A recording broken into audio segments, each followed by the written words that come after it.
Hello, नमस्कार. खूप मनापासून स्वागत आहे आणखी एका नवीन व्हिडिओमध्ये. आज आपण एकाच व्हिडिओमध्ये 7 प्रकारचे वेगवेगळे उपवासाचे पदार्थ बघणार आहे. तर नक्की व्हिडिओ शेवटपर्यंत बघा. उपवासाला नेहमी तेच पदार्थ खाऊन कंटाळा येतो. अशा वेळी काहीतरी वेगळं खावंसं वाटतं आणि त्यासाठीच आजचा हा खास व्हिडिओ आहे. आणि हे 7ही पदार्थ आपण एकाच पिठापासून बनवणार आहे, हे विशेष. तर चला बघूया कसे बनवायचे. तर सगळ्यात अगोदर हा स्पंज डोसा बनवण्यासाठी एक लहान वाटी उपवासाचं पीठ घेतलं. जे आपण उपवासाचं प्रेमिक्स तयार केलेलं होतं त्यामधलंच हे पीठ एक वाटी घेतलं. त्यानंतर 2 मोठे चमचे दही घेतलं. दही थोडंसं आंबट असावं, ताज्या दह्यापेक्षा थोडंसं आंबट असावं. ताक घेतलं तरीही चालेल. आता यामध्ये गरजेपुरतं पाणी घालायचं आणि छान असं मिक्सरला हे फिरवून घ्यायचं. तर आता हे मिक्सरला फिरवून घेतलेलं पीठ या एका लहान बाउलमध्ये मी काढून घेते. बघू शकता मिक्सरला पीठ फिरवून घेतल्यामुळं जसं आपलं डोशाचं पीठ असतं अगदी तसंच पीठ परफेक्ट तयार होतं, परफेक्ट बॅटर तयार होतं. आता यामध्ये चवीपुरतं मीठ घातलेलं आहे. मीठ व्यवस्थित या बॅटरमध्ये मिक्स करून घेऊया. हा स्पंज डोसा बनवण्यासाठी तुम्हाला सोडा घालायचा असेल तर घालू शकता किंवा विना सोड्याचे देखील हे डोसे बनवू शकता. तर मी काही डोसे सोडा न घालता बनवून दाखवते आणि त्यानंतर सोडा घालून देखील बनवून दाखवते. तर दोन्ही प्रकारचे डोसे आपण बघूया. आता गॅसवर तवा ठेवलेला आहे. तवा छान गरम झालेला आहे. लगेच आपण डोसे बनवायला घेऊया. तवा चांगला गरम असला की त्याच्यावरती बॅटर घातल्यानंतर त्याला छान अशी जाळी सुटते. बघू शकता आपण अजिबात बॅटरमध्ये सोडा घातलेला नाही तरीही या डोशांना छान अशी जाळी सुटलेली आहे. पण सोडा घातल्यामुळं डोसे जास्त सॉफ्ट होतात, हे मात्र नक्की. तर आता डोसा घातल्यानंतर त्याच्या बाजूनी अर्धा चमचा तेल मी सोडून घेतलं आणि डोसा थोड्या वेळापर्यंत शेकून घेतला. एक बाजू झाली की दुसऱ्या बाजूला शेकून घ्यायचा. तर बघू शकता सोडा न घालता देखील छान जाळी आलेली आहे. पण हे डोसे लगेच गरमागरम खाल्ले पाहिजेत, नाहीतर मग ते थोडेसे चिवट होतात. तर हा झाला सोडा न घालता स्पंज डोसा. आता दुसरा डोसा बघूया सोडा घालून कसा तयार होतो ते. तर आता या बॅटरमध्ये सोडा घातलेला आहे आणि सोडा घातलेला डोसा बघा किती छान जाळी पडते याला. आणि हे सोडा घालून केलेले डोसे खूप सॉफ्ट होतात, जास्त वेळापर्यंत सॉफ्ट राहतात. या डोशाला देखील बाजूनी थोडंसं तेल सोडलं, पण या डोशावरती मी झाकण लावते. झाकण लावल्यामुळं डोसा उलटून घालण्याची गरज नसते. डोसा एकाच बाजूनी शेकला तरी चालतो. तर आता बघा 1.5 ते 2 मिनिटानंतर झाकण काढलं आणि खालच्या बाजूनी देखील मस्त असा रंग आलेला आहे. फक्त रंग दाखवण्यासाठी हा डोसा मी उलटून घातला. तर परफेक्ट असा रंग आलेला आहे डोशांना आणि हे आपले स्पॉन्ज डोसे उपवासाचे खाण्यासाठी तयार झाले. आपली उपवासाची ही पहिली रेसिपी तयार आहे. कशी वाटली ते कमेंट करून नक्की सांगा. आता बघूया उपवासाची दुसरी रेसिपी कोणती आहे ते. आपली पुढची रेसिपी आहे उपवासाचं धिरडं, बटाट्याचं धिरडं. तर चला बघूया कसं बनवायचं ते. हे धिरडं बनवण्यासाठी एक मोठा बटाटा सालं काढून या प्रकारे छोट्या फोडी करून घेतलेल्या आहेत आणि ते पाण्यामध्ये ठेवलेलं आहे. त्या अगोदर एक वेळ मी पाणी बदलून घेतलेलं आहे. आता हे चिरून घेतलेले बटाटे मिक्सरच्या भांड्यामध्ये घालायचे. त्याबरोबर 3 ते 4 हिरव्या मिरच्या आणि आता आपण तयार करून घेतलेलं उपवासाचं पीठ घालायचं. तर मी 1.5 वाटी होईल इतकं हे पीठ घेतलेलं आहे आणि 1.5 वाटी पिठामध्ये साधारण 6 ते 7 धिरडे तयार होतील. यामध्ये चवीपुरतं मीठ घातलं आणि गरजेपुरतं पाणी घालून हे छान असं वाटून घ्यायचं आहे आणि हे पीठ देखील याबरोबर फिरवून घ्यायचं आहे. तर इथं बघू शकता आपलं जसं डोशाचं बॅटर असतं त्यापेक्षा थोडंसं जास्त पातळ असं मी इथं हे बॅटर ठेवलेलं आहे. यामध्ये जर काही या प्रकारचे बटाट्याचे कण राहिलेले असतील तर काहीच हरकत नाही, पण जास्त मोठे तुकडे राहिलेले असतील तर ते तुम्हाला पुन्हा एकदा फिरवून घ्यावं लागतील. आणि जर तुमचं हे बॅटर जास्त पातळ झालेलं असेल तर यामध्ये थोडंसं कोरडं पीठ घालून तुम्ही ॲडजस्ट करा आणि घट्ट झालेलं असेल तर पाणी घालून घ्या. तवा चांगला कडकडीत असा गरम होऊ द्यायचा आणि त्यानंतरच त्याच्यावरती आपण तयार करून घेतलेलं बॅटर घालायचं. या प्रकारे जर तवा चांगला गरम झालेला असेल तर आपल्या या धिरड्यांना छान जाळी पडते आणि धिरडे आपले अगदी क्रिस्पी तयार होतात. आता हे धिरडे तव्यावर घातल्यानंतर 1 मिनिटभरानं त्याच्या बाजूनी थोडंसं तेल सोडायचं आणि एकदम क्रिस्पी होईपर्यंत, गोल्डन ब्राऊन कलर येईपर्यंत साधारण 2.5 ते 3 मिनटं मीडियम फ्लेमवरती हे धिरडे शेकून घ्यायचे. खूप टेस्टी लागतात हे धिरडे खायला. उपवास असल्यावरच असं नाही, पण इतर वेळेला नाश्त्याला म्हणून किंवा मधल्या वेळेत खाण्यासाठी म्हणून देखील आपण हे नक्की ट्राय करू शकतो.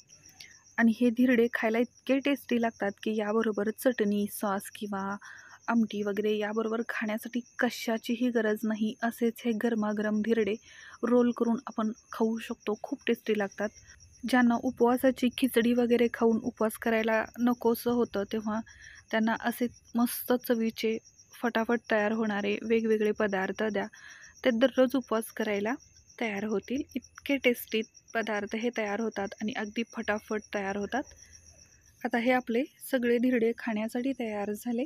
मी इथं फक्त दही घेतलेलं आहे, त्यामध्ये काही चिली फ्लेक्स आणि काही मिरचीचे तुकडे घातलेले आहेत, थोडीशी साखर आणि थोडंसं मीठ घेतलेलं आहे. असं हे दही या धिरड्यांबरोबर खूप टेस्टी लागतं. नक्की ट्राय करून बघा. कशी वाटली रेसिपी नक्की कमेंट करून सांगा. तर आता पुढचा पदार्थ बघूया कोणता आहे. आता आपण बनवायचं आहे वडा. तर हा वडा बनवण्यासाठी इथं मी गॅसवर एक कढई घेतलेली आहे. या कढईमध्ये 1 ते 1.5 चमचा तेल घ्यायचं आहे. या तेलावर 2 ते 3 हिरव्या मिरच्या, अर्धा इंच आल्याचा तुकडा थोडासा ठेचून घेतलेला आहे. तेलावर परतून घेऊया. तेलावर हे परतून घेतल्यानंतर यामध्ये आपल्याला लगेच आता पाणी घालायचं आहे. तर मी इथं 2 वाटी पाणी घालते.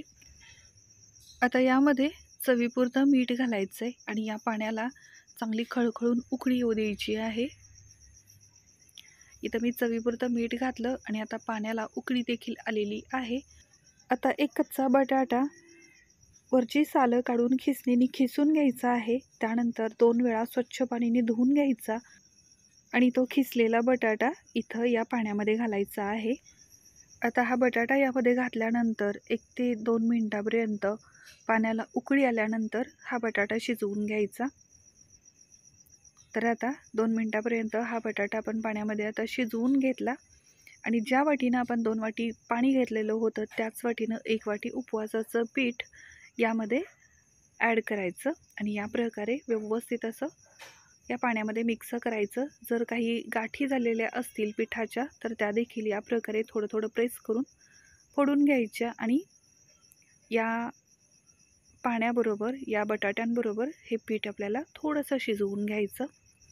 हे सगळं काम आपल्याला मीडियम फ्लेमवरती करायचं आहे. पाण्यामध्ये पीठ घातल्यानंतर गॅसची फ्लेम कमी करायची आणि या प्रकारे थोडं प्रेस करत, एकजीव करत हे पीठ आपल्याला या पाण्यामध्ये शिजवून घ्यायचं. तर आता बघा इथं या पिठाचा गोळा होतो, याचा अर्थ हे पीठ बऱ्यापैकी आपलं तयार झालेलं आहे.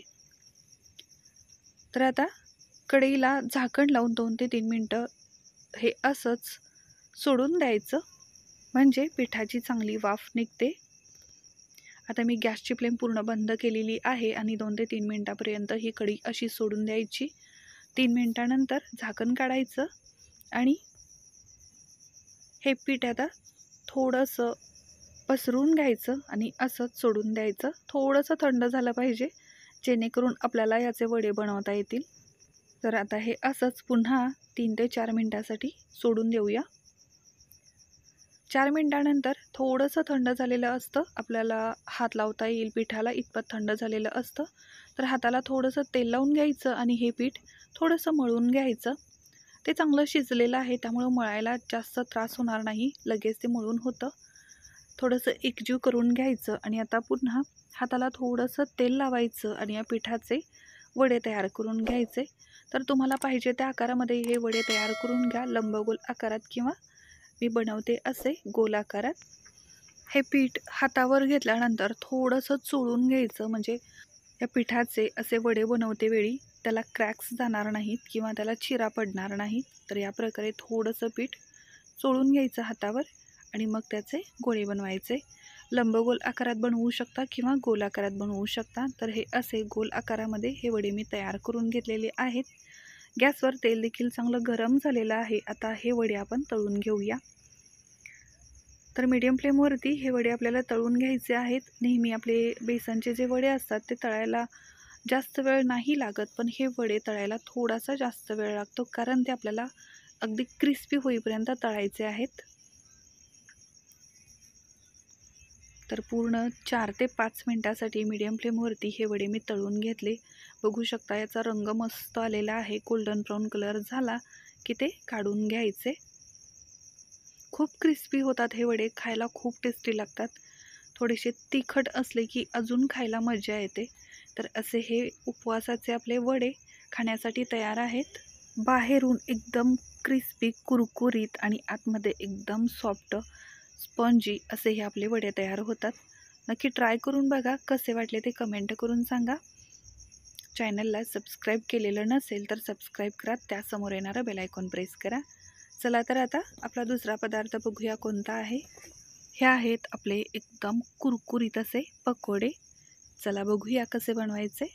हे पकोडे बनवण्यासाठी एक बाउल घेतलेला आहे. या बाउलमध्ये आपल्याला हा खिसून घेतलेला कच्चा बटाटा घ्यायचा आहे.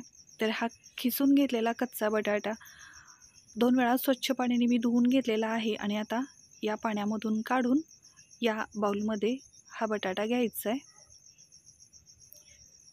तर आता या बटाट्यामध्ये आपल्याला तिखट घालायचं आहे. तर त्यासाठी 4 ते 5 हिरव्या मिरच्या आणि अर्धा इंच आल्याचा तुकडा मी ठेचून घेतलेला आहे. चवीपुरतं मीठ घातलं आणि आता आपलं उपवासाचं पीठ 1 वाटी घेतलं. आता हे हाताने थोडंसं मिक्स करून घ्यायचं आणि जर गरज वाटली तर पुन्हा थोडंसं पीठ यामध्ये ॲड करायचं.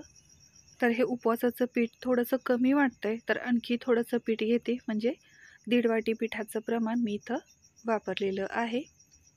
आता हे पीठ देखील याबरोबर व्यवस्थित मिक्स करूया. 1 चमचाभर चिली फ्लेक्स घातलेले आहेत. तिखट तुम्हाला पाहिजे तसं ॲडजस्ट करू शकता. हिरवी मिरची पाहिजे असेल तर फक्त तेवढीच वापरा. लाल तिखट पाहिजे असेल तर ते वापरा किंवा चिली फ्लेक्स पाहिजे असतील तर ते वापरा. आता यामध्ये थोडं थोडं पाणी घालून हे पीठ मी व्यवस्थित असं भिजवून घेतलेलं आहे. आता हे पीठ आपल्याला 10 मिनिटासाठी असंच सोडून द्यायचं आहे. तर बघा या पिठामध्ये अजिबात चिकटपणा नाही. तर हे पीठ 10 मिनिटासाठी झाकण लावून असंच सोडून देऊया. 10 मिनिटानंतर हे पीठ आता बरंच चांगलं भिजलेलं आहे आणि मीठ देखील घातलेलं आहे, त्यामुळे थोडंसं पाणी देखील सुटलेलं आहे. थोडंसं जास्त ओलसर झालेलं आहे. आता यामध्ये एक मोठा बटाटा शिजवून घेतला, सालं काढून मॅश करून घेतला आणि तो बटाटा या पिठामध्ये व्यवस्थित मिक्स करून घ्यायचा. आता या पिठाला थोडासा चिकटपणा असला पाहिजे, त्यासाठी आपण बटाटा ॲड केलेला आहे शिजलेला. नाहीतर मग जर पीठ चिकट असेल तर तसंच आपण याचे पकोडे बनवायला घेऊ शकतो. पण आता बटाटा घातल्यामुळं चांगला चिकटपणा आलेला आहे, छान बाइंडिंग झालेलं आहे या पिठाला. आपलं तेल छान गरम झालेलं आहे. तेल गरम झालं की लगेच छोट्या छोट्या आकारांमध्ये हे पकोडे सोडून घ्यायचे. तर एका वेळी जास्त न सोडता थोडे थोडे या प्रकारे हे पकोडे तळून घ्यायचे, किंवा एका वेळी जितके तेलामध्ये येतील तितके तुम्ही तळून घेऊ शकता. तर आता हे पकोडे नेहमीसारखेच थोडेसे क्रिस्पी होईपर्यंत, गोल्डन ब्राऊन कलर येईपर्यंत तळून घ्यायचे, पण ते मीडियम फ्लेमवरती तळून घ्यायचे, म्हणजे आतपर्यंत चांगले तळले जातात. आणि हे बघा, हे अगदी छान गोल्डन ब्राऊन कलर झालेला आहे या पकोड्यांचा. आणि हे असेच मी सगळे पकोडे तळून घेतले. हे पकोडे खूप टेस्टी लागतात. अगदी तसेच खायचं म्हटलं तर कोबी मंचुरियन जसं आपलं असतं ना चवीला, अगदी जवळपास तशीच चव या पकोड्यांची लागते. खूप टेस्टी लागतात हे पकोडे, एकदम क्रिस्पी तयार होतात. नक्की ट्राय करून बघा. रेसिपी आवडली असेल तर व्हिडिओला एक लाईक करायला विसरू नका. कमेंट करून नक्की सांगा कसे वाटले ते.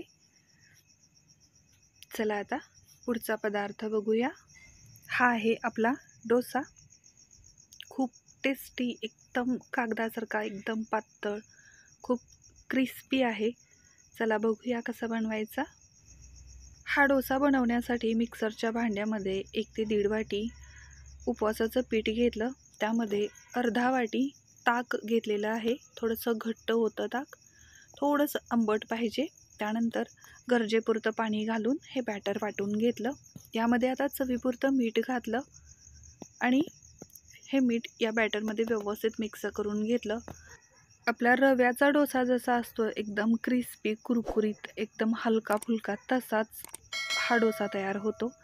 आता हे मीठ या बॅटरमध्ये व्यवस्थित असं मी मिक्स करून घेतलं.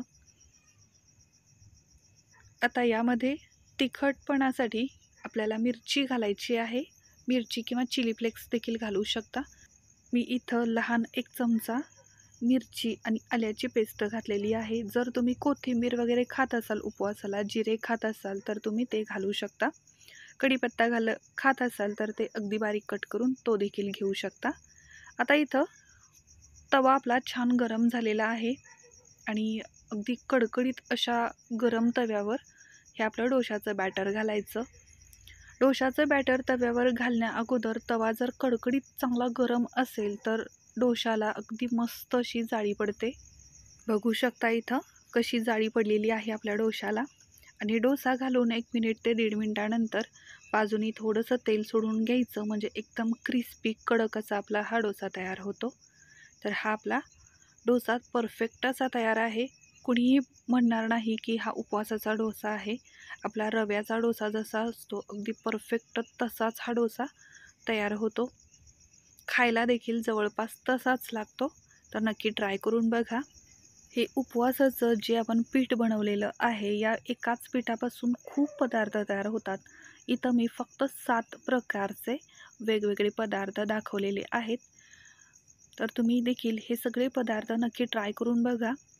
हा आपला डोसा आता खाण्यासाठी तयार आहे. एकदम पातळ कागदासारखा तयार झालेला आहे. एकदम क्रिस्पी आहे, खायला खूप टेस्टी आहे.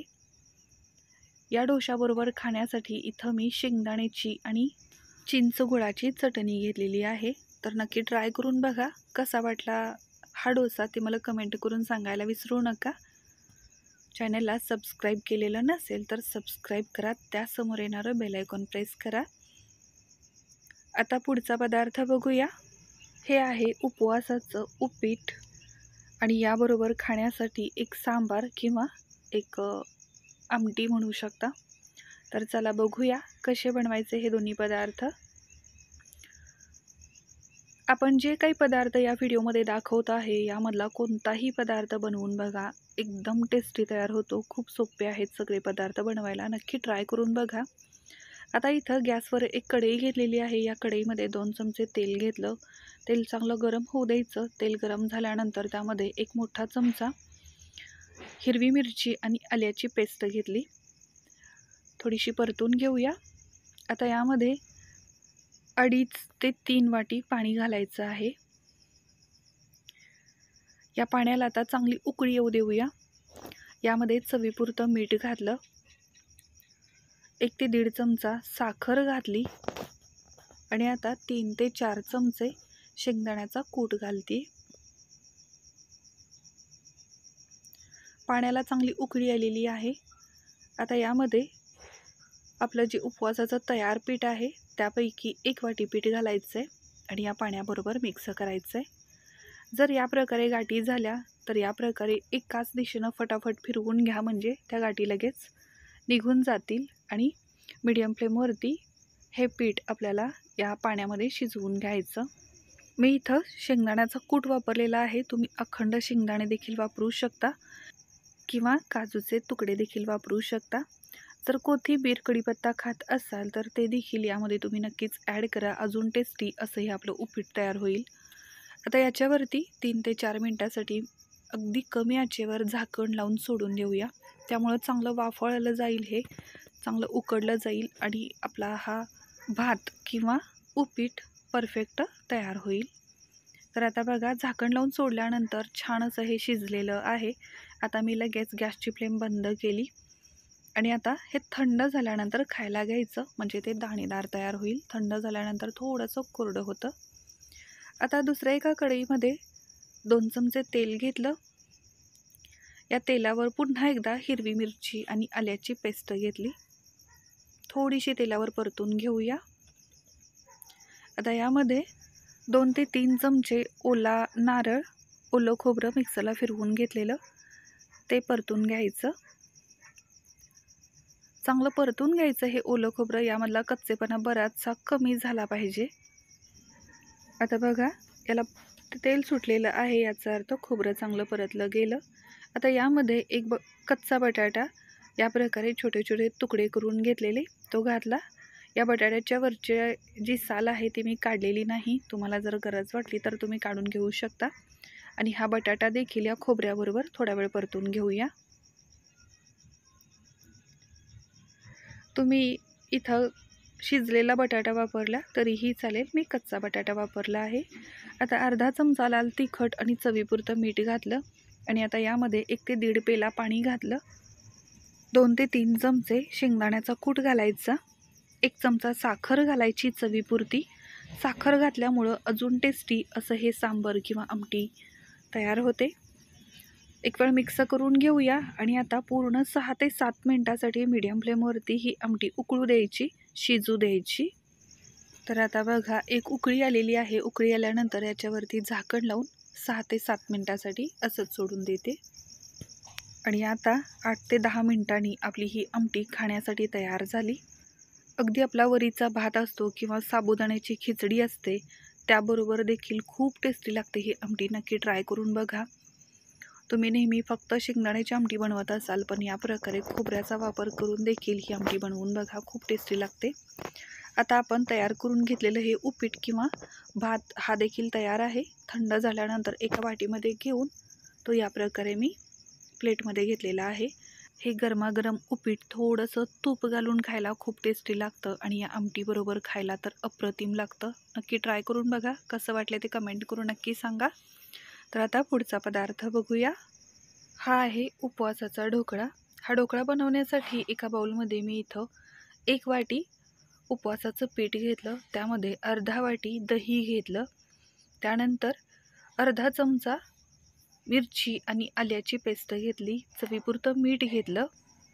आणि ढोकळा थंड झाल्यानंतर देखील सॉफ्ट राहावा यासाठी 1 चमचा तेल घेतलं.